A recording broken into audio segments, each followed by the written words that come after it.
Hello there. Let's see, how do I make this stop talking? Be quiet. 6:06 p.m. on Tuesday, the 21st of April, 2026. And I just finished a surprisingly long bike ride, 32 miles. It was quite a day, and I gotta say, especially with yesterday in the rear view, certainly not a day that felt particularly deflating.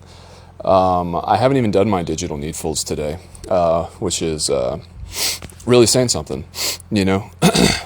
That's usually kind of my first order of business, just so I can, you know, kind of have an idea of what kind of tasks might be in my future for the rest of the day, you know, because I keep all of my to-do list items and my calendar things on my phone as well, so you know, it's not simply a matter of strictly checking email. It's like I'm setting up my entire phone to achieve the tasks that I have set for myself that day, if there are any.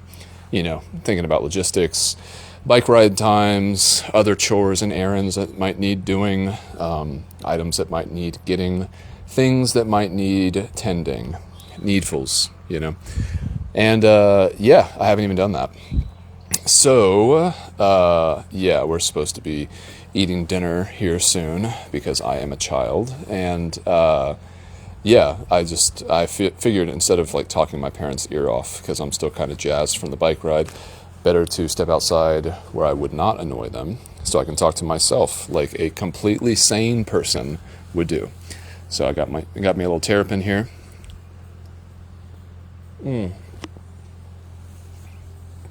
And I gotta say, you know, thinking again about like making video content, I swear that today when I was biking, I had what I felt was like the perfect metaphorical imagery that kind of highlighted what this push-pull between making video content and not making video content actually feels like to me, which it kind of feels like going back to an ex. It's like, it seems like it could be a good idea until you actually do it. And then you realize that it's just a flaming dumpster. Like, you know, I was listening to my episode from yesterday, the Notebook LM analysis of it. And they were talking about how I was thinking about whether or not YouTube basically does the same thing to your emotional state as Instagram and Facebook.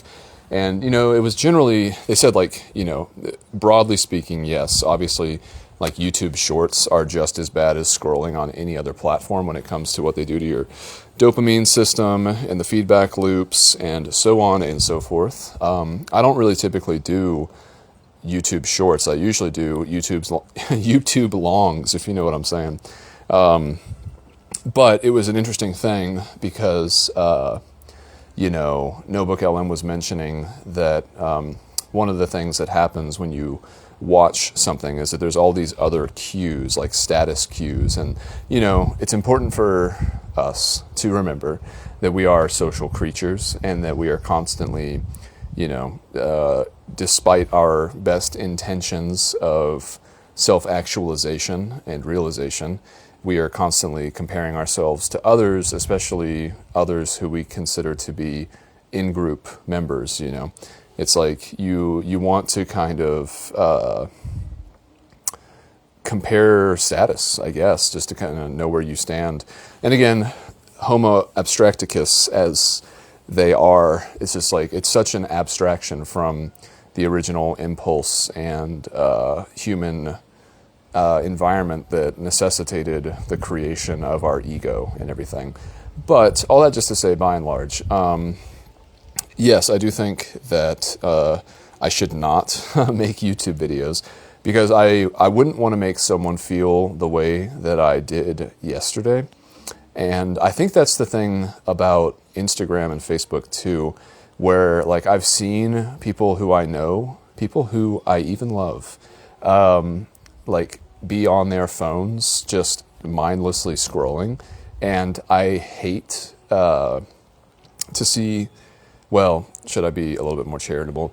It pains me to see someone spending time like that because it makes me feel like Well, I don't know. What is it like? It's kind of like, I mean, it's just like a morphine drip, you know. It makes me think of a person being reduced to like a lab rat who is like suckling from a water feeder thing that has like a mixture of like opium in it or something like that.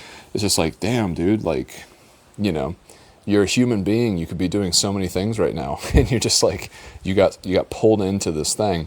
So, you know, again, the medium is the message, you know. That's something that I've said so many times, and it took me years to even understand what that meant. But for the sake of Notebook LM, you know, what it means is like YouTube, Instagram, and Facebook are fundamentally advertising platforms, you know. It just so happens that the way that they incorporate advertising into the platform involves showing people things that we desperately want to see because of the way that we are biologically programmed to seek out social validation, social affirmation, or even when it comes to doom scrolling, like that weird kind of death instinct where you're like feeling worse and worse and worse, and somehow that feels good to go down that rabbit hole. I'm not entirely sure why. Why would that feel good to be made to feel bad? Where is the addictive component there?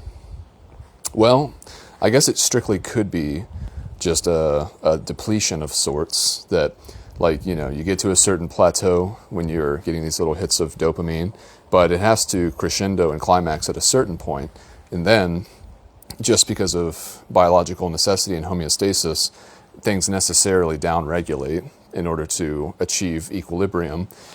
And then, I suppose, if you keep pushing rather than ramping back up towards that same high, just like with every addictive substance, it basically just goes in the opposite direction, but maybe you're getting like a little hit of dopamine to try to get you back to baseline.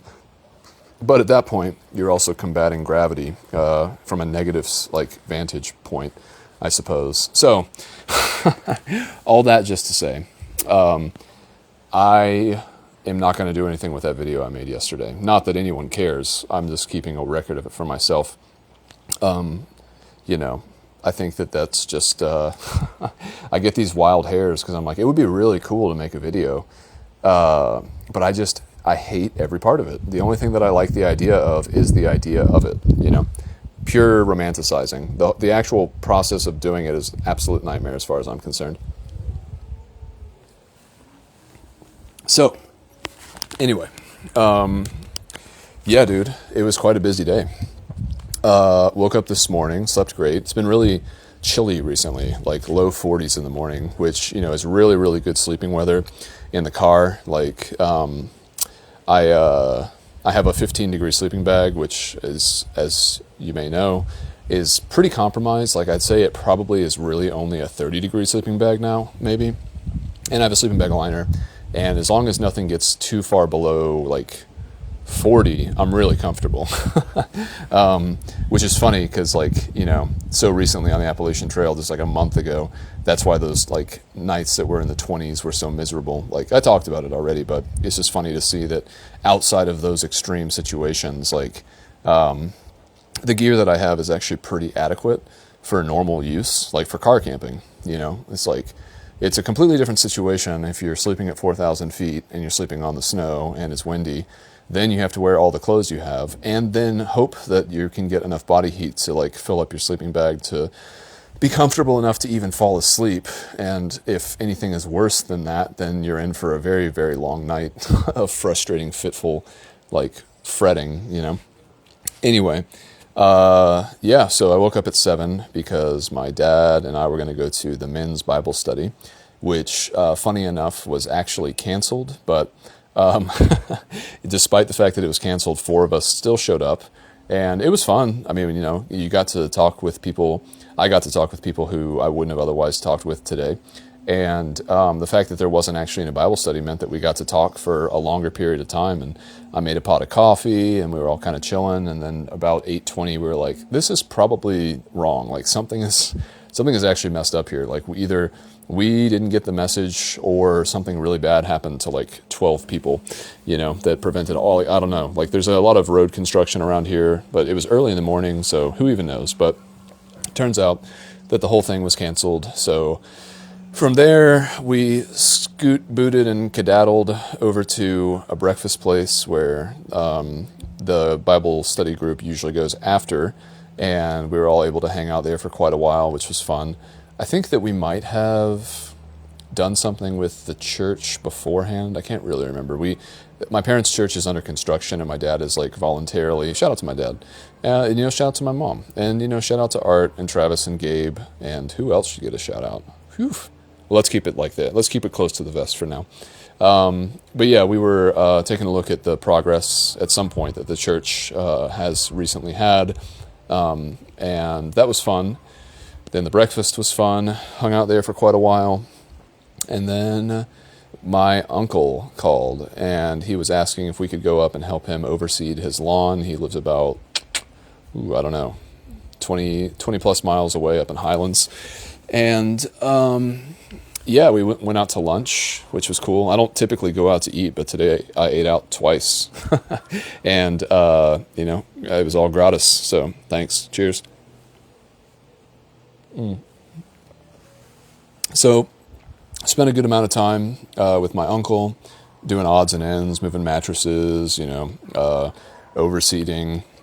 It was cool. Like, it was like the complete opposite vibe of yesterday. It was just like busy all day doing chores and needfuls, and so many chores and so many needfuls that I actually didn't even get my digital needfuls done. I'm behind on needfuls, which honestly, that's a good place for me to be, because that puts a little bit of tension in the system, and that's kind of what I need in order to stay positive. I need to have some kind of pressure pushing me from behind, and being a little bit behind on needfuls is always a good place to start with that kind of status, I suppose. But anyway, so we're hanging out with my uncle like for several hours, and then finished up, and I jumped on my bike, and I really didn't have any idea from Highlands how long or how far it would be for me to get back here. And I left at 3:45, and I got back at 6. So what's that? 2 hours and 15 minutes, I guess. It was a pretty fast clip. I don't know if Strava has pulled up the file yet, but it was impressive in terms of its surprise. Like, it's 2,000 feet of elevation gain. This is the longest bike ride I've done since getting back from the trail. 15.5 miles an hour. Let's see, max speed of 37.5 miles per hour. Moving time was 2 hours and 3 minutes. Elapsed time was 2 hours and 7 minutes. So somewhere along the way, I took a 4-minute break, I guess. I guess I did pee at some point. Does it not say what the descent was? I think that's such a... Does it really not say? What an oversight. That's crazy. Because I had more descent than I did ascent, because it was like starting at 4,200 feet almost. Well, 3,900 or something. Anyway, it was a really good ride. Had a good time. It was relatively easy. Like, the first 12 miles were literally all downhill, and then the hills were relatively short. I did 2,000 feet of climbing, so it's not nothing. But it was like kind of punchy climbs, like, I don't know, 500 feet at a time, or 250 feet, I don't know. It seemed like I climbed like 8 distinct hills-ish, maybe. I'm not entirely sure. But, yeah, it was fun. And I got here, and like I said, I felt like I was on the verge of being annoying to other people, so I saw myself out, grabbed a beer, and here I am. So I'm here, I'm beer, get used to it, you know what I'm saying? Yeah, I don't think I had too much in terms of like notes. Do I have any notes? No, not really. I already said the X is in YouTube thing. Okay, I mean, these are 2 thoughts that came to mind for whatever reason, and honestly, I might need to get another beer. Ouch, getting bit by a freaking bug, my dude. I thought it was just like, you know how like sometimes you have a phantom pain and like you look at your body where the pain is and there's like nothing there. I thought that that's what that was, but it turns out that was not what that was. That was a straight up bug biting me. A bug bite, if you will. But yeah, one story that I've been meaning to tell, ow. I'm getting bit by another one of these freaking bugs, dude. What is this? It's like a no-see-em situation or something. These bugs suck. Anyway, one story that has come to mind somewhat recently several times, and I'm like, I should tell that story just so it lives somewhere because I don't think I've ever said it before. Leastways, if I have said it somewhere, it was so long ago that it happened that, like, it's certainly on the verge of, like, memory reallocation and / deletion or something like that, because, like, for sure, this happened to me when I was, like, dude, I don't even know, a sophomore in college, maybe? Like, it was so long ago that I don't even remember how long ago it was. But basically, it does seem like it serves as a bit of a cautionary tale against, like, willfully inhabiting imposter syndrome in order to have some sort of superficial gain. But I'm going to get another beer real quick, and then we'll get into it. And then I'll save another story for tomorrow, because I don't want to do two. I don't think I have that much time, my dude. Did I mention that? I'm under the gun. This is a Needful that is just on the edge of incompletion. All right, hold on. All right, that's better. So, I was like a sophomore in college. And I don't even know what possessed me. This was a weird thing to do. I don't even know if it was a completely original thought or if it was somehow influenced by something else, but I decided, I lived in Lilburn at the time, 2010. My dad had been laid off, and it was like the first time, I think, in his adult life, as far as I knew, shout out to my dad, that he was without a job.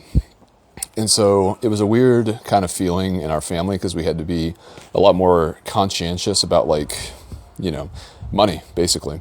And I felt guilty living in Atlanta, going to college, so I decided that I would stay home and live there and then commute to Georgia State in Atlanta from Gwinnett County, which was about, 30 minutes on a good day. And so at some point, living in Lilburn, I was like, I want to go to the Hindu temple. And in Lilburn, there is a Baps Hindu temple. It used to be the largest one, I think, in North America, or maybe like in the Southeast. But yeah, if you look up BAPS, it's a sect of Hinduism, and they made this amazing temple that was right across the street from a Publix that I had used to work at. Well, let me try that again. That I used to work at. And, I was there working at the Publix when the temple was being built. And I didn't actually get to see it on opening day, but it was like a huge deal. There were like elephants. There was like a parade. It was like, monumental. And I have to say, most of the girlfriends that I have ever had, I have taken them to that temple at least once, especially in the courting phase of the relationship, because, it's cool. It's a good date spot. You go get a beer at Publix and drink it in the parking lot, and then go into the Hindu temple, which actually I don't recommend, which is actually kind of the crux of this story. But in any case, there was this temple, and it was just an amazing structure. It was all pressure fit limestone, I think. Limestone? Marble? I'm not sure. Extremely ornate. Like, there was not a single nail or screw in the entire building. It was all just stone on stone, friction fit. Like, they designed and built it in India, then shipped it over to the United States, and then somehow, grace of God being what it is, they decided that Lilburn, of all places, the place that I called home when I was a teen, a tween, everything in between,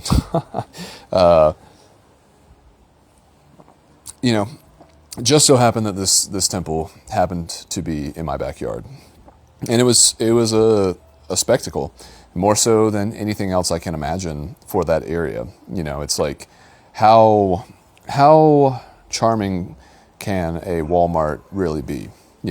Maybe like one that's close to the Biltmore estate, like a Walmart that's supposed to be a Biltmore outbuilding or something like that. But yeah, like of all places in the world, this is something that I have access to. And so at some point in 2010, 16 years ago, I was like, I want to dress up and go to the temple. Like I want to wear like a suit and like some glasses, and I'm being summoned. So basically, I went to the temple.